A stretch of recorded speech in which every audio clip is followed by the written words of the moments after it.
with all these games, guys, we need some next level analysis, some big brained analysis, if you will. So we're going to bring in David Pollack and pick Pollack's brain. David, how are we doing today? Doing good. I didn't know defensive linemen could ever be constituted as big brains. I just didn't know that was a thing. I appreciate it. Well, when it comes to football, I mean, come on. This is why we bring you in here. But we want to talk about that first game in Death Valley because I know you have some experience there. You look at Brian Kelly. He's 23-3 at home at LSU. So I know it's easy to say, okay, you feed off this energy, right? This home crowd, they're behind you. But outside of that, what makes that road environment so challenging to play coming in as a team? It's the hardest environment I ever played in, and there wasn't a close second. The fans are just crazy loud, and at night, obviously, plenty of time to hydrate, to take care of themselves really, really well. They're just into the game, and it's nuts. And here's the thing.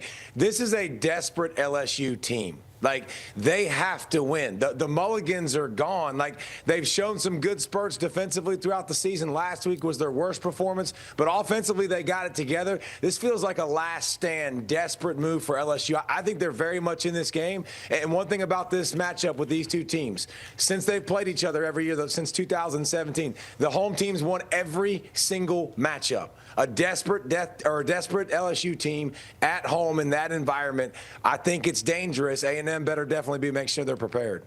Texas A&M, Mike Elko's taken over that defense. He's done a better job. But then I look at some of their games, like Arkansas, like Notre Dame. They give up a bunch of points. How do you feel Texas A&M's defense? Like, where do they stack up in the SEC? Are they at the top tier, or is this a team you look at and say, I don't know, I need to see them continue to improve defensively? Well, here's the thing about their defense. If they get you to third down, they're the most lethal defense probably in the country, not just in the SEC, because Elko, he has the big brain. Like, he legit schemes it up, and you watch consistently how they'll have 5, 6 blockers up front, and the next thing you know, there's 2 guys on a 4-man rush to get home because of the disguise. So I think Taylor Green, that's a different animal, right? Like, the running QB element to that, obviously, everyone's going to struggle against Arkansas. You've seen that across the country. It's been a really hard offense to stop, one of the best in the country. I think they're really, really good. I think their run defense is shown to be susceptible sometimes. I think their pass defense is strong in the back end and probably the strength of the team, along with the linebacker unit. Like Scooby Williams and York in the middle, like, they're really, really good. Cassius Howell, third down, rushing the passer. So I think they're really good. They're not elite. They're not dominant, but the offense obviously can get it cooking, and they can score too. So they're one of the more complete teams when if the offense doesn't show up and doesn't have a great day, the defense can carry the day. Not every week against every great offense, but that's why A&M's undefeated to this point. Well, you look at other noteworthy games in terms of the top 25 implications. We got Oklahoma hosting Ole Miss. And, of course, you look at the defensive matchup with Oklahoma and what they've done with their front. What do you see offensively for Lane Kiffin? What's the best direction of success for him to have against the Sooners' defense? Well, here's what I'm so curious to see, guys. Like, I am with you. I love Oklahoma's defense. I think it's elite. It's #1 in the nation in yards giving up per game, just over 200. Like, they're leading the country in sacks. But can we please look a little bit at who they've played? You talk about in the SEC, ain't nobody going, man, that Auburn passing attack's lethal. Like, ain't nobody saying that about South Carolina. Right? Like, nobody says that about Michigan. Like, so Oklahoma, I think their defense is dirty. I think the defensive front seven is really, really good. The pass rush is insane. I think this is a big test for their perimeter play. I don't know how good they are at corner yet. And so, McFadden, I think the same thing happens last week. This is a rhythm passing game with Ole Miss. Like, can they attack outside when Venables gets really aggressive? They're going to get the ball out. Trinidad does an unbelievable job getting the ball out. And we saw Ole Miss's offense against a great LSU defense, succeeded, did well. We saw them against a Georgia defense that's okay. It's not elite by any stretch. They do really, really well. I expect Oklahoma's offense to struggle more than they have at any point, or Oklahoma's defense to struggle more than they have at any point. And then it's on John Mateer and company to see what they can do. David, Cardale Jones here. I'm going to take a broader stance on my question for you today, man. Out of all the SEC teams, all the top matchups we got Vandy and the Tigers, we got LSU and A&M, and then clearly the Oklahoma-Ole Miss game. Out of all these matchups, who have the best front seven? Got to show some love to the big guys up front. Who got the best front seven on defense in this SEC matchups that we see today? Well, I think I would go back probably to Oklahoma, just because, man, they're so disruptive, and then they got a coach that wakes up and he goes blitz. Like his ringtone on his phone is blitz. Like he's just aggressive all the time. And if I wanted to play in a system, man, like I want to play with Venables. Like all the stunting, the twisting, the motioning, but like he never lets you feel comfortable. So you, like, right, as a quarterback, and you're going, how do I feel comfortable? How do I get in a rhythm? How do I get accustomed to what I'm seeing and really get settled in? He doesn't let you do that. And them playing at home, like obviously, to me, the front seven is the thing that you watch them week in and week out. You're going defensive tackle, you're going defensive end. Like, man, there are guys that are just getting after the quarterback and making plays consistently. So I'd probably say Oklahoma. Now, listen, Vanderbilt's really good. A&M's really good. The biggest thing about Vandy is they've done a good job of building depth and rotating guys, and now showing some ability to be creative on third down and showing some ability to get people in third down, which in the past with Vanderbilt defense are like, just get to a third down, right? Because they would give up the running game and physically get dominated the point of attack.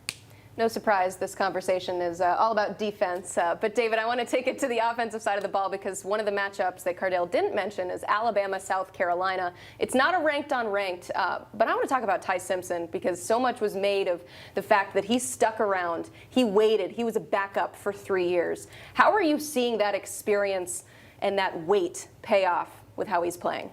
Man, he's playing so well. Like this dude is the best I've seen in the country. And just the consistent throws. And one thing I try to do as a defensive guy is I'm always like, all right, how do I stop this guy? I don't have answers to that question, because he's willing to play the patience game. He'll get rid of the ball really quickly now if you want to blitz him. But then also he'll extend plays, step up in the pocket, make people miss, take off and get a first down. Then he'll make people miss and throw it and get a first down. He's got big play receivers, and then encompass that with a great system that knows how to get people open and knows how to layer concepts together. Like, Ty Simpson's been so much fun to watch. And what a good story. Like, grew up, supporting Alabama, being an Alabama guy, and now being able to play for the squad that he loved and adored. And you see, man, the emotion, the leadership. Like, this dude, I'll fight all of you if you're going to talk about quarterbacks, and we're not talking about Ty Simpson or best players in the country, and he's not mentioned. Davey, Cam Newton had some interesting comments the other day. He was talking about the SEC and the college football playoff with 12 teams, and he said we have to start putting more of an emphasis on strength of schedule. It's so disappointing when you see a team that has not played the same level of talent. I would take a 3-loss SEC before I ever take a 2-loss or even a 1-loss team from other conference. I think this has to be taken, and you have to compare them, stack them, because in general, as a broader statement, I think it sounds crazy. But I do think if it's very specific and there's a 3-loss SEC versus a 2-loss Notre Dame, say, and then you start really breaking it down and you were going compared to those head-to-head, I think you can make a case for an SEC 3-loss team. But in general, how do you feel about the strength of schedule? Are we going to get a fairer, more accurate 12 teams this year with the emphasis they're putting on it?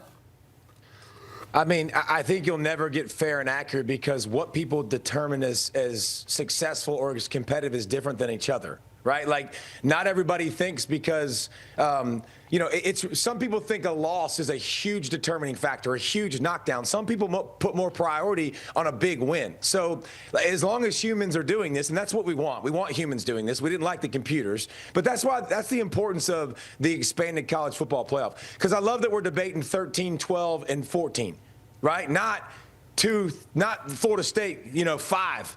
And not getting a chance to go in there and do some damage and possibly prove that they deserve to be there. There's going to be some interesting crossovers this year. Like Oklahoma, if they're a 3-loss team, Michigan's a 2-loss team, and Oklahoma beat Michigan. Like, we have some good head-to-head data there that would provide otherwise. But, like, if you're going to tell me who the most competitive league is, it's clearly the SEC. If you're going to tell me who the most top-heavy league or has the best teams, we could have a debate. And the Big Ten has a big point with some of the best teams. They've also won the championship the last 2 years. So I think it's a resume basis, resume to resume. A lot of teams have chosen to choose out-of-conference games that are extremely difficult and challenge themselves, while others do not. And so not every team is the same, but you can't tell me that on a week-in, week-out basis, the SEC isn't the hardest gauntlet to run with all the competitiveness in that conference.